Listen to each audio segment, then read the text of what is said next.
Sex with Emily is looking for a new senior podcast producer. We are sorry to say goodbye to Erica, but she is leaving to pursue her music career, and I know she's going to have much success. We are looking for a senior producer right now that can start and help us with content production. You have technical expertise, you know how to manage a team, you can collaborate, and you have experience working in production with audio or podcasting and video. And you're also familiar with the content because you're listening to the show. Send your cover letter and resume to jobs@sexwithemily.com. We'd love to have you join our growing team, and we have a good time over here. Thank you. So much of our lack of sexual pleasure is because of sexual trauma. The beliefs of a trauma victim are, I have to override myself, I don't have value, sex is shameful, I have to do this, it's not up to me, very powerless. Clearing those beliefs, the first step is to recognize them. You're listening to Sex with Emily. I'm Dr. Emily, and I'm here to help you prioritize your pleasure and liberate the conversation around sex. Today's guest is a woman I've been following since being inspired by her work on the Oprah Winfrey Show years ago, and it's been incredible to see the impact her work has had on just so many people around the world. Gabby Bernstein is a spiritual leader, a New York Times bestselling author, and a motivational speaker with over 2 decades of helping people achieve and manifest the life they dream of. What I really love is that she also shares how you can manifest a sex life you want, but through a more practical lens. You know, this is the kind of stuff I love to unpack. How to work through sexual trauma and find out what's holding you back so you could really understand your core beliefs around sex. And then you get to keep what works and leave the rest. And there's no one better to do it than with a person who really gets it. Also, we'll add a link to the incredible interview I did on Gabby's podcast this week called Dear Gabby. We'll put it in the show notes. Please rate and review Sex with Emily wherever you listen to the show. My new article, How to Deal with a Low Sex Drive and What You Can Do to Boost It, is up on sexwithemily.com. All right, everyone, enjoy this episode.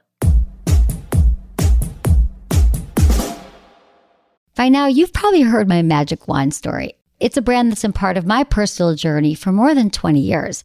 But no matter how many times I sing Magic Wand's praises, I'll never be able to fully capture the story of this incredible brand. Well, now journalist and author Kate Sloan just completed a limited audio series documenting the history and impact that Magic Wand has created over the last 56 years. It's called Making Magic. And the series chronicles Magic Wand's incredible brand story through interviews with nearly 40 experts, performers, business owners, educators, and fans. So I got a sneak preview of this series, and what I loved is that Kate weaves together snippets from all their interviews into this amazing story arc. She covers Magic Wand's journey from appliance store massager to its legendary influence on culture and sexual independence, and it's all just fascinating. The first episodes of Making Magic are available now at makingmagicseries.com or on all popular podcast platforms. Just search for Making Magic or visit makingmagicseries.com today.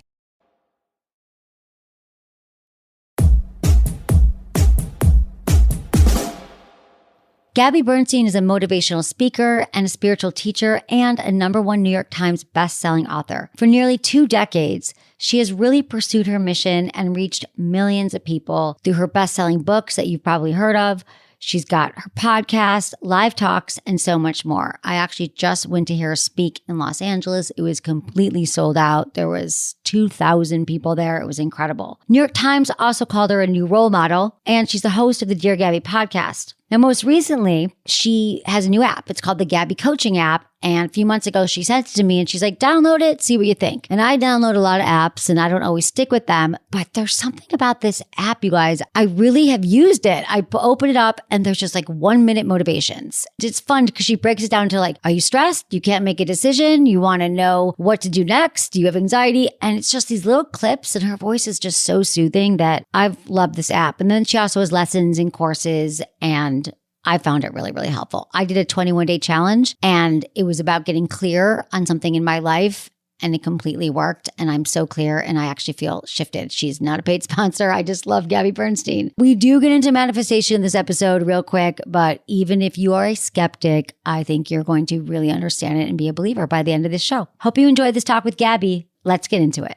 Gabby Bernstein. I've really wanted to be here for a long time. Thank you for having me. Yeah, I'm so excited you're here. I've wanted you here for a long time too, because I've just been following your work for a long time, because spiritual work has always been a really important foundation for my work. And a lot of people listen to my podcast because they, want the tips. We talk a lot about the brain, mind, body connection. We talk about understanding our bodies and empowerment, a lot of stuff that we talked about in your podcast. But there is an aspect of the spirituality and manifesting that I have found is such a powerful tool to really getting what we want, whether it's the partner that we want, the sex life that we want. And we keep getting into situations where why do I keep dating the assholes? Why is my sex life so bad? Why do these relationships keep showing up? How would you explain the process of manifesting? Manifesting is kind of a hot topic these days. And that's cool. I mean, that's a good trend. It's a better trend than lip gloss or whatever. But I think that really understanding that manifesting is actually our natural power we all have within us. I wrote a whole book called Super Attractor. We are all super attractors, but we forget. So it's not like this is some woo thing that we, have to just like activate in our life. It's actually who we are. We are an energy field. We are a aligned intention. We are creating what we believe. It's not necessarily about manifesting. It's about undoing. It's about undoing the beliefs that hold you back from really attracting the life that you want and being a magnet for what you want, rather than a magnet for what you don't want. It's core beliefs. It's like you want to have good sex. You have to believe that you are safe in your body. You have to believe that you're worthy of love. You have to believe that you're cared for. You have to believe that you're connected. Bringing this back to sex because that's where we're here, right? But the more aligned you are spiritually, the more valuable you will feel, the more physically embodied you become as well. And I don't mean like spiritual alignment from the standpoint of sitting on a meditation pillow and getting above your stuff. I mean being in the world, but having a spiritual perspective. Because when you have that spiritual perspective, you're in an attunement, like a positive energy, a positive belief system. And that guides you to all the things that you need to really stay healthy and happy in this physical body as well. So then it really sounds like it's our beliefs and our thoughts that's getting us off track. Like that is the problem. Same with sex too. Yeah. Our beliefs and thoughts around sex, everything, right? Everything. But think about it. It's like if you don't believe you're worthy in some way, then the universe will reflect that back to you. You'll continue to experience these sort of moments of, oh, that could have happened, but it didn't happen, or resistance, or people literally saying like, well, you're not worthy of that. So if you don't believe that you are good enough, that's going to be reflected back to you. If you don't believe that you are valuable, you're going to create more relationships that lack your value. And so the belief systems, the core belief systems that we hold, this isn't just a spiritual practice. This is also a personal development practice. Right. I'm a spiritual teacher and I'm a self-help book author. And so they go hand in hand. Yeah. Personal development, therapeutic processes, and spiritual development are the mixture. You can't just sit on your ass and meditate and think that you're going to heal your trauma. Well, that's what I love about you, because you really do bring it down to earth. Like I think that you were one of the first ones that resonated with me personally, probably 18 years ago when I discovered you, was that like, oh, she's like someone like me, but I get it. And she's not making it too woo-y. It's actually, you make it accessible. So for example, through a manifesting process, we go there. Like let's say somebody, because how could we like work this and apply it? So we get all these questions. I keep meeting the wrong people. What am I doing wrong? The same patterns. How would we use, like if they took your manifesting challenge, which I just took. I have a lot of friends who've taken it over the years. You're known for many things, but this 21-day beginning of the year manifesting challenge. So let's say my goal, if we could like role play, is I want to find, or somebody wants to find the right partner. They're tired of dating. They're sick of the apps. Dating's become like just awful. There's no one great in their town. They live in the worst place. But they want to manifest that partner. So like, what's the difference between like writing a list and manifesting? Well, the first question you want to ask yourself is, what do I believe? Okay, what do I believe about me finding someone? So if I believe, let's say, maybe I believe that there's no one great in my town, all the good ones are taken, and maybe if you go further than that, it might be that I'm not lovable, right? I like to prescribe people with my books, like the I'm not lovable, I'm not good enough. That person, I would say there's deeper work to be done. And that work is the personal growth and spiritual development, but really the personal growth work.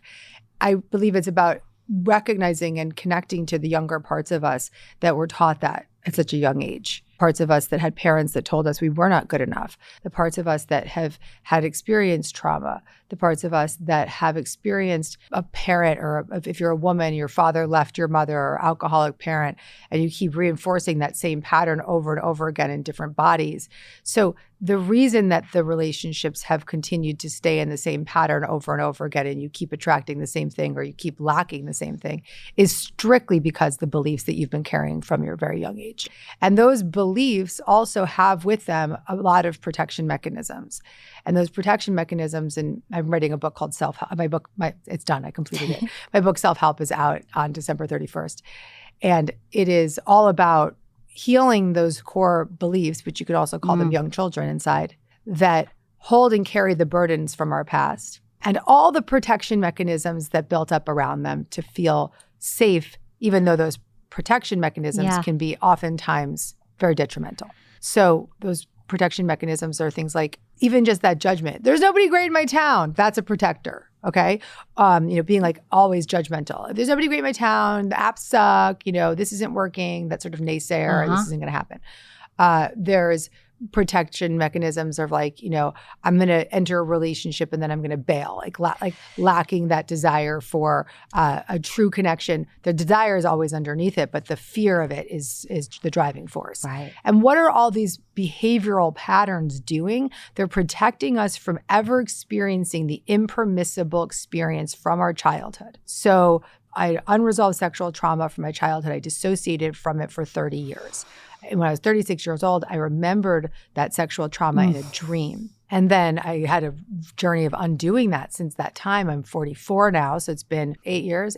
Wow. And in that journey of undoing that, I'm undoing the core beliefs that I have to override my body, that I have to override myself, that I have to make it right for everyone else, that my desire doesn't matter, that I'm not safe in my body. I actually did write a whole book about this. It was Happy Days, which is the journey of trauma recovery, which I think we you and I need to start sending our books out together. Literally, in a package. I'm so glad to have them to prescribe to we people. have to prescribe them together. Exactly.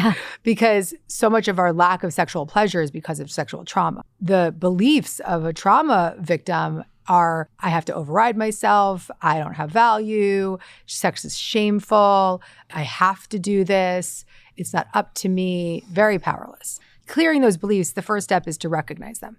When you say overriding it, like you overrode your body, how I'm hearing that is like you would just maybe have sex because I had to do it, but maybe you were numbing or 20s, disassociating a little bit. I always liked having sex like early in the beginning of a relationship, but when I was using drugs, I got sober at 25, but there was a long period where I would be like using drugs and I'd be high or be drunk and I would just have sex just to get it over with. Like these days, the thought of that is so fucking sad. Yeah. And to think about the physical trauma of that just to your nervous system.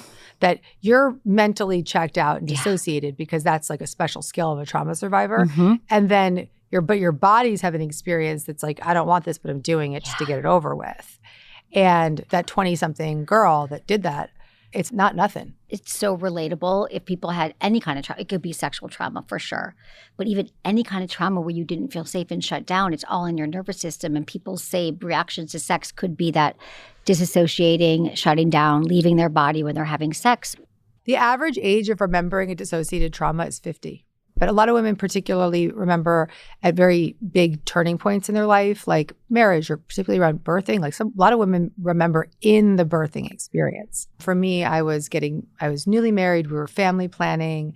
My husband just decided to leave his 10-year job at the bank to come run my business. So it was just a really big shifty time. Yeah. And I was cracking into it. So you have this awakening at 36. You have this remembrance. And then what's the next step? The next step after that was survival mode. When you remember a trauma, you can go back into the exiled part. I was living for several months in that exiled little girl.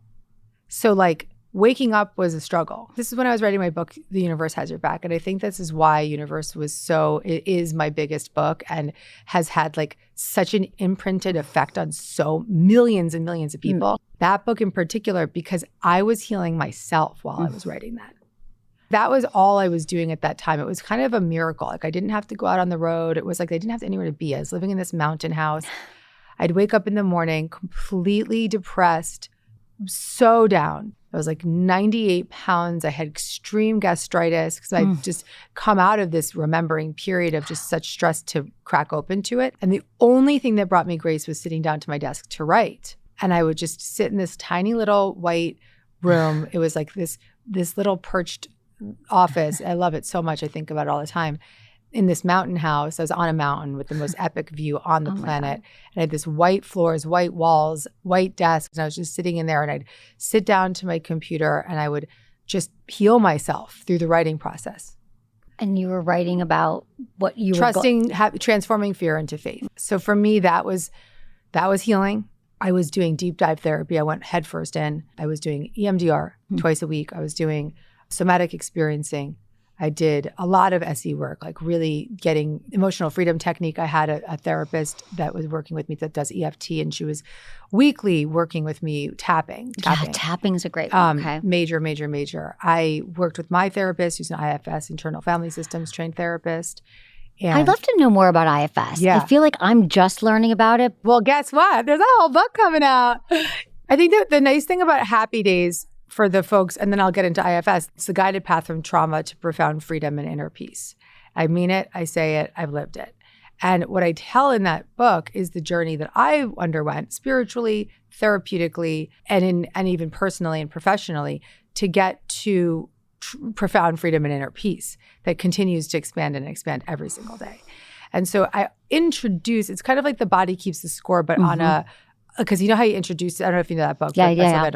He introduces all these different trauma modalities. This is like the patient, not this therapist or psychiatrist introducing it. It's the patient introducing the different trauma recovery, even speaking about medication and how to use medication in a spiritual way. And if you're like, oh God, I have serious trauma, I don't know where to start, then read that book because that will give you the guidance. It will introduce you to it. And then you'll know. You have an inner guidance system. You have archangels. You have people guiding you. You read that book and then you'll get a hit. Wow, I really like what she was saying about EMDR. Let me go look that up. Or, okay, it is safe to be on medication while I'm doing therapy. Or, okay, I can go try internal family systems. I'm going to read her next book, whatever that is. You give the permission too. Permission and guidance. Because I didn't have a playbook. I just remembered this shit. I had every resource under the planet. Yeah. I could Deepak Chopra on speed dial, I didn't know what the steps were. And so I figured it out for myself because I don't sit in my shit. I wanted freedom. I was after it. And now that I knew why I had been so anxious, why I was a cocaine addict, why I was a codependent, why I was a workaholic, I had the answers. But now it was, how do I heal it? Do you think a lot of it goes back to that early trauma? It all was because of that exiled trauma. The exiled experience. So that experience linked to you think that was the one that propelled the life of addiction? All of it, yeah. Oh, wow. Addicts have trauma. Addicts are survivors. Don't go away. Gabby and I will be right back after a quick break for our sponsor, so stick around.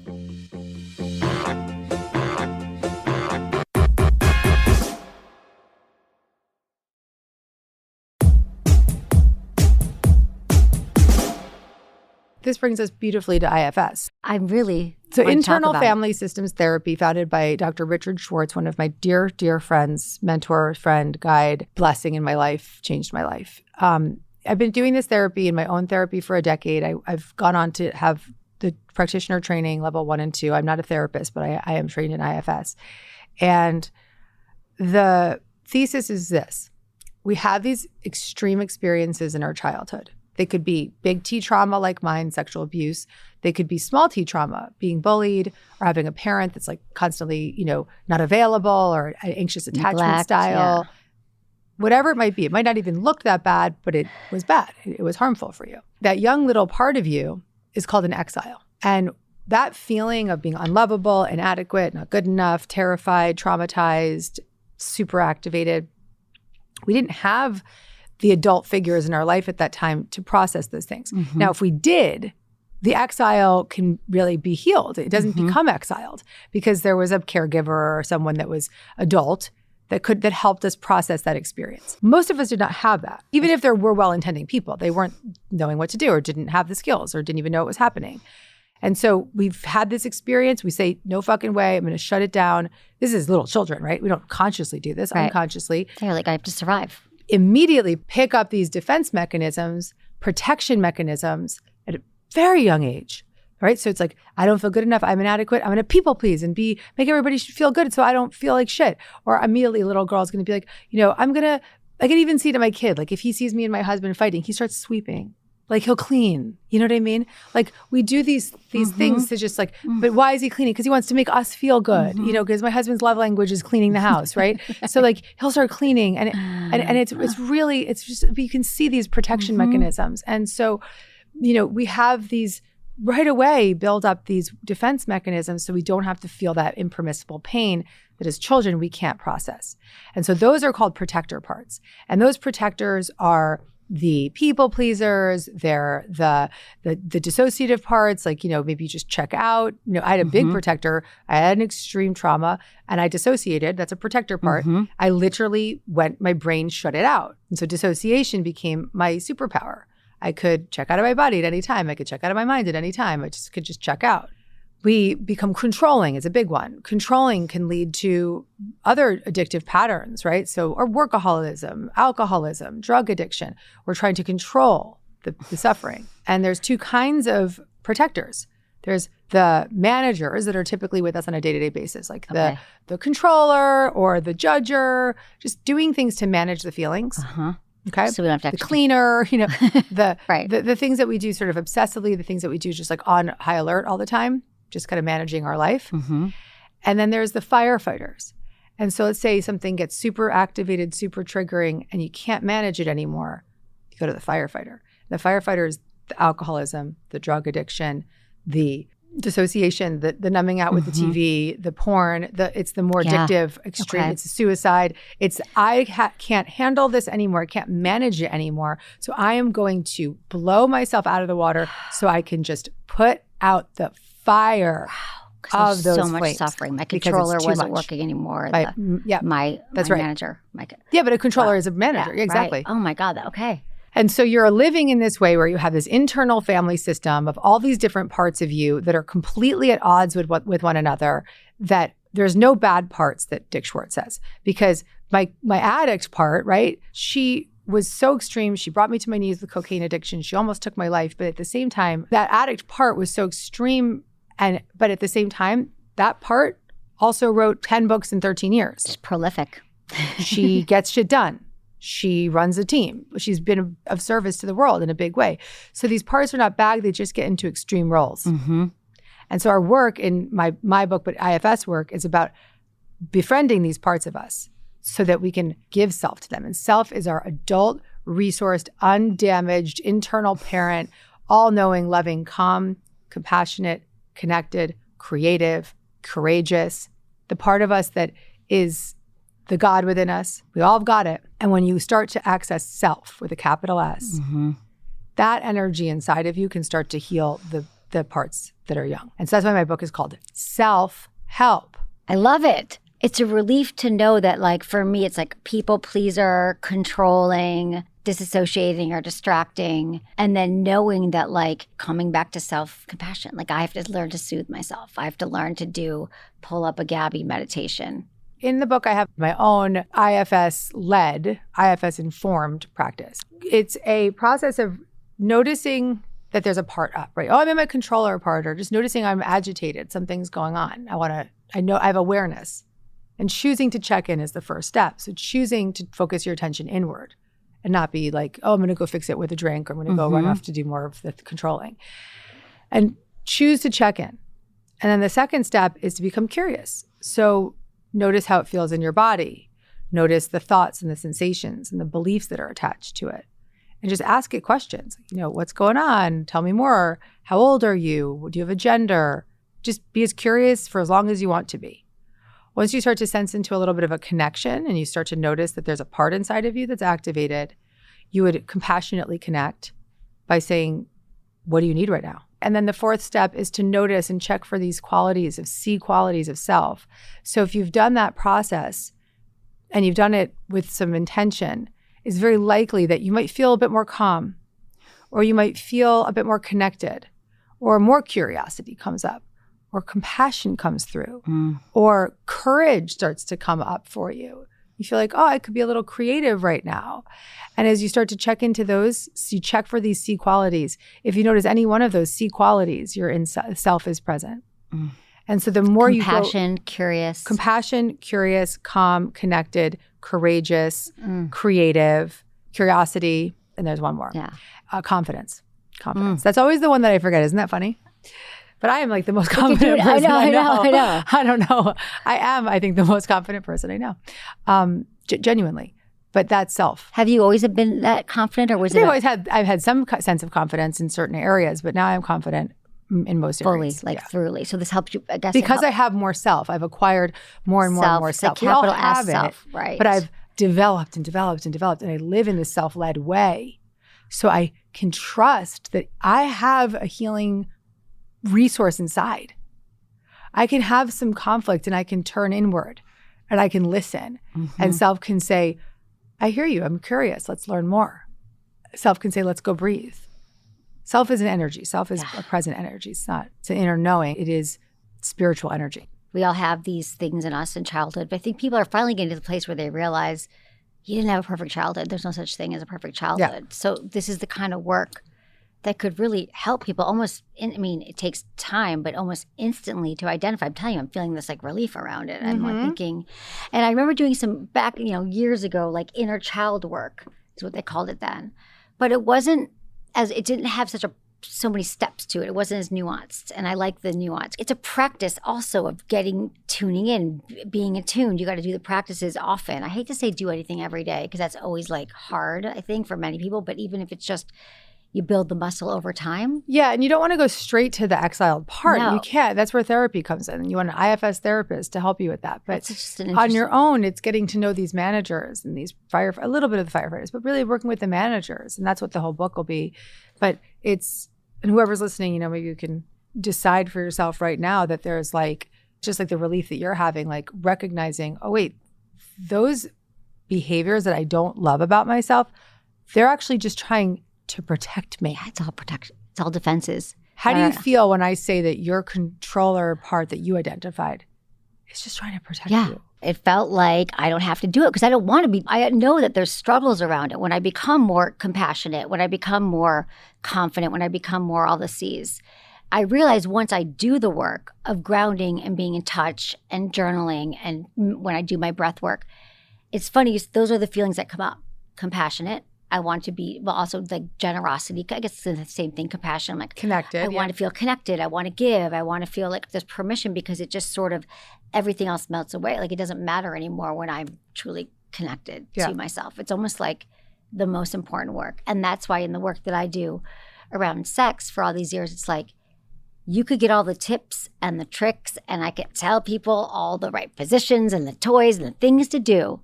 But at the end of the day, if your body is in this kind of place where we don't have a lot of understanding about the patterns that aren't serving us, it's going to be really hard to excel. It's like the inner work has to happen first. Because if you haven't, it's not that you have to be or fully simultaneously. Healed. Like simultaneously, I'm not saying not to everyone go cold turkey and don't have sex. You're right, because actually some of that inner work is using your scripts and saying, here's what I need, here's what I want. That is inner work. That is neural reconditioning. But going hand in hand, because what can happen at times is if we're like all in that like pussy power conversation, it can override the younger parts. It overrides the parts that are still there, no matter how much pussy power you do. Shame how is much really underneath those younger parts. Shame's a big one, and this would really help with the shame. Now, Gab, what do you do if you're in a relationship with someone and your partner's like, you're into all that stuff, I'm not into it, and you want your partner to join you on this journey? I like to answer this with a story. So I was at one point head first in this yoga journey for a period of time. Some of it was really about kind of getting above the suffering, so it was like in this journey, and it offered me a lot, but it also in reflection, I can see that it was a little bit of like spiritual bypassing a bit, right? Because it's like, oh, I can feel my body again because I'm vibrating, but it's not dealing with the deeper stuff. So anyway, but I'm in this, and when I was in it, I was so in it, and I was like wearing the turban, and I was like wearing the whites, and I was like so like deep in it. And this is like, a decade and a half into my career. And, I'd come home and I'd be like, honey, like we have to do this Kriya together. We just like meditate together. Like, let's do it. And I went to my teacher, who's just such a beloved person. And I went to her and I said, my husband won't do it with me. Like he doesn't want to meditate with me. And she looks at me and she grabbed me by the hand and she goes, the second you walk in the door, take off your turban and shut up. Right. And I was like, thank you. Thank you, thank you, thank you. Because it was the best advice ever. And I give that same advice to all the metaphoric turbans out there that, the people that are all into their spiritual path and they're doing all the Gabby and they're pushing it onto them or they're doing all the whatever work they're doing. No one is ever going to be able to receive the gifts of the experience you're having without grace, without freedom. The greatest experience of the gifts is to be in your presence of it. So the way to carry the message is to be the message. Which is so easy, right? That would be another part of ourselves. The part that's always trying to change others is another distraction from ourselves, right? It's another mechanism. That would be a protector, fixer. So identifiable. Gab, Yeah. This is great, Gabby. I so appreciate all this wisdom we're throwing down here. I was listening to her podcast with Hannah Berner, comedian. I've been on her podcast a few times. She's amazing. We love Hannah. She's just like so out there, talks about sex, talks about her wrinkled vulva. And you guys were having a conversation about how our generation, Gabby, was much more like, we were getting hit on in really inappropriate ways. It was sort of the price of doing business. Like when guys were like, making advances or grabby, we'd be like, okay, I know you want to sleep with me, but we're going to get this deal done. And we just kind of like brushed it off. Price of doing business then. And then we see these other women now who are outspoken and they're like talking about sex. And we were just kind of saying like what a difference these generations are. What do you have to say about that? Well, it's so interesting. I mean, I brought this straight to Hannah and I was like, I see your generation. And I'm like, these are my gurus because like they're so embodied in their sexuality and we've got Hannah and these beautiful women. But then there's always this story, and this isn't directed at any one of these specific women, but I'm always also, there was other piece of me that was super triggered by them. And I'd be like, I'm fucking, like, I don't have that. I don't have that, ability to speak in that way. And I don't have that ballsiness and that power sexually. And it was like so like overwhelming to me. And then there was this other part of me that was like, well, is there something else underneath that too? What other stories are in that story, right? And so, Hannah and I went there and we really brought it to such a beautiful space of hearing that, that these young women are like, we took one for the team kind of, but they're showing us that we can take our power back and that by talking about it, we gain more power sexually. Right, yeah. But then there's so many layers to this. Yeah, exactly. Because I was like going, yeah, that's amazing. They're talking about it. But then I look at all of us. I look at them. I look at me. I look at all the generations is that now we're talking about it and we're talking about our bodies in ways that are very empowering. But yet I think the part that we all collectively need to work on is the embodiment part and is the part of what do I actually want? Yeah. What actually feels good to my body? How do I get into my sexual energy? I'm responsible for my own orgasm and my own pleasure. And I can be up on stage and say all the things, but have I done the work yet of sinking into what feels good in my body? What do I want? And then advocating for our own pleasure. That's right. So that was the part of it where I was like, the pendulum swings with every generation. We got to but come then back how to do you the get back center. to the center is really the feminine, really, and like the healing. And the masculine too. And I think together. it's taking from both. It's like this, like our generation of, it was like all about like the goddess energy, and this generation's like the pussy vibes. And it's coming together and bringing this conversation in a way where it's integrated. And you can say, I'm doing my therapeutic work on it, and I'm doing my spiritual work on it, and I'm opening up and I'm speaking about it, and I'm taking my power back simultaneously. And so it's not so extreme like our generation where we're just like just shut it down and walk away and just like pretend like nothing ever happened and just ignore it and be performative forever. And then there's other generation that's just like, I'm the motherfucking daddy, right? Yeah, exactly. Which is like, wow. I have a lot of respect for her. She's so fucking cool. I'm like, wow. And I have a tremendous amount of respect for these women. But then there's this like merger, I think, between the two, and it's a conversation that hopefully we could maybe one day we sit at the table with them and dialogue. This would be really interesting, yeah. To sort of see where that marriage comes, where that center point is, and maybe create it. Because what is the balance of being gentle inside and soft with yourself, and really supportive of the parts of you that may have had sexual trauma or any form of sexual aggression? And then also own the power. Yeah. Yeah. That is the work right now. It's all come together to that point. I think. Yeah. I think we're ready. We're going to lead a movement, you and me. Yeah, I feel that, Gabby. We are. So whenever I'm sitting with people, I'm like, oh, we should add this to my app. I feel like I should put something in my app that's like I'll do this for your listeners. I'll make like a get into your sexual energy meditation. Yeah. How about that? I would love that. Yeah. I'll like put it in there and I'll call it the Sex with Emily. This is for Emily's crowd.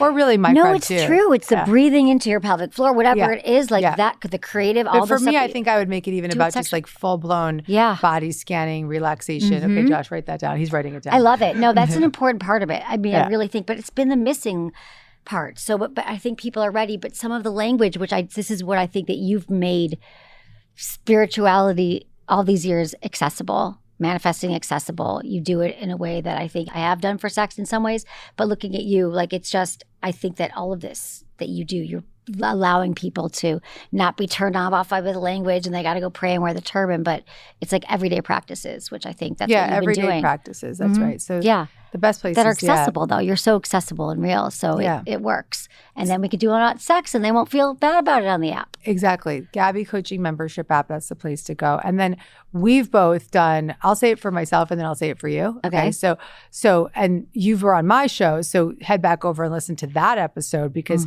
we get to hear our two sides of this dialogue and the journey that you went on and the expertise that you have. And then marrying that with my guidance here is like the recipe for sexual success. Oh my God, that's it. I love it. You got to check out both episodes and we will put the links in the show notes. Yes. We asked 5 questions, quickie questions. They're quickies, right? Don't overthink. It's like the first thing. Okay. What's your biggest turn on? A hug. Biggest turn off? A negative attitude. What is something you would tell your younger self about sex and relationships? You'll find your way to safety. What do you think everyone should know about sex? I'll talk to the women. It starts in your brain. What makes good sex? Strong bond. Find more Gabby Bernstein at GabbyBernstein.com, her new app, Gabby Coaching, and her podcast, Dear Gabby. All social media is Gabby Bernstein, and you'll find links in the show notes, including the episode I recorded with her on the Dear Gabby podcast. We share tangible tools that will help you strengthen your sexual confidence, deepen your self-awareness, and align with your sexual power. Check all that out in the show notes.